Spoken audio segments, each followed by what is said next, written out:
भाजपा यह आरोप लगाती है कि बाकी पार्टियों में परिवारवाद है।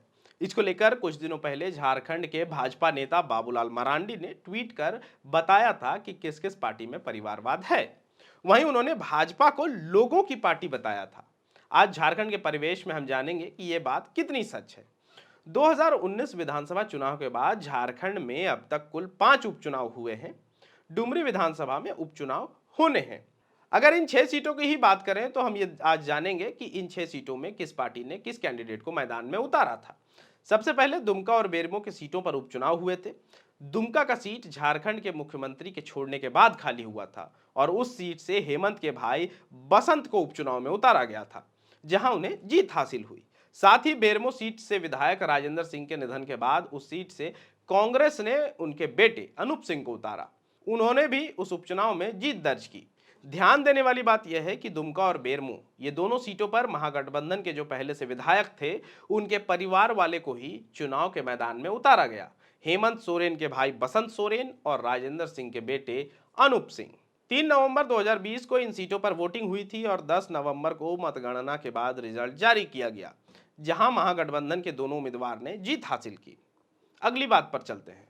दिन था 3 अक्टूबर 2020, जब झारखंड के तत्कालीन अल्पसंख्यक कल्याण और पंजीकरण मंत्री हाजी हुसैन अंसारी का निधन हो गया। वो मधुपुर से विधायक चुन के आए थे। उनके निधन के बाद मधुपुर का सीट खाली हो गया था। ऐसे में मधुपुर में उपचुनाव होने थे। महागठबंधन ने हाजी हुसैन अंसारी के बेटे हफीजुल हसन अंसारी को पहले मंत्री बनाया और फिर चुनाव के मैदान में उनको उतारा गया। 17 अप्रैल 2021 को मधुपुर सीट पर चुनाव हुए और हफीजुल हसन अंसारी ने भाजपा प्रत्याशी गंगा नारायण सिंह को 5247 वोटों से हरा दिया। ध्यान देने वाली बात है कि इस सीट पर भी जो पहले से विधायक थे उनके बेटे को ही मैदान में उतारा गया और उन्होंने जीत भी दर्ज की।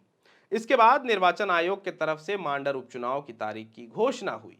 23 जून 2022 को मांडर में उपचुनाव की तारीख को तय किया गया।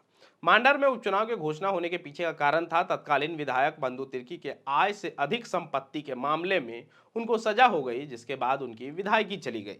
इस उपचुनाव में महागठबंधन की तरफ से चुनावी मैदान में बंधु तिर्की की बेटी शिल्पी नेहा तिर्की को उतारा गया। इस चुनाव में भी महागठबंधन को जीत हासिल हुई, लेकिन गौर करने वाली बात यह है कि यहां भी पहले से जो विधायक थे बंधु तिर्की, उनकी बेटी शिल्पी नेहा तिर्की को टिकट दिया गया। इसके बाद रामगढ़ से विधायक ममता देवी पर आपराधिक मामले पर उन्हें आरोपी पाया गया, जिसके बाद उनकी सदन से सदस्यता खत्म हो गई। जिसके बाद उपचुनाव का ऐलान हुआ। एक तरफ से चुनावी मैदान में महागठबंधन की तरफ से, कांग्रेस की तरफ से ममता देवी के पति बजरंग महतो और दूसरी तरफ से भाजपा आजसू की प्रत्याशी सुनीता चौधरी। इस चुनाव में महागठबंधन को हार का सामना करना पड़ा। वहीं सुनीता चौधरी इस उपचुनाव को जीत गईं। आपको बता दें, सुनीता चौधरी आजसू सांसद चंद्रप्रकाश चौधरी की पत्नी है। कुल 5 उपचुनाव अब तक झारखंड में 2019 के बाद हुए हैं।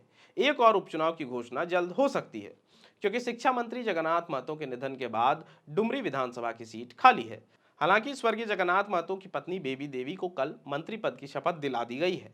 उन्हें उत्पाद एवं मद निषेध विभाग सौंपा गया है, लेकिन निर्वाचन आयोग की तरफ से डुमरी उपचुनाव की घोषणा अभी नहीं हुई है। इस उपचुनाव में भी स्वर्गीय जगन्नाथ महतो की पत्नी को ही चुनाव में उतारा जा रहा है।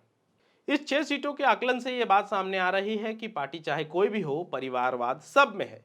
चाहे वो झारखंड मुक्ति मोर्चा हो, कांग्रेस हो या भाजपा हो या आजसू, झारखंड के अलावा भी पूरे देश में भी यही स्थिति है। और ये बात 100% सही है कि राजनीति में परिवारवाद है और सभी पार्टियों में है। लेकिन यह भी सोचने वाली बात है कि परिवारवाद की राजनीति से जनता को क्या नुकसान है या क्या फायदा है।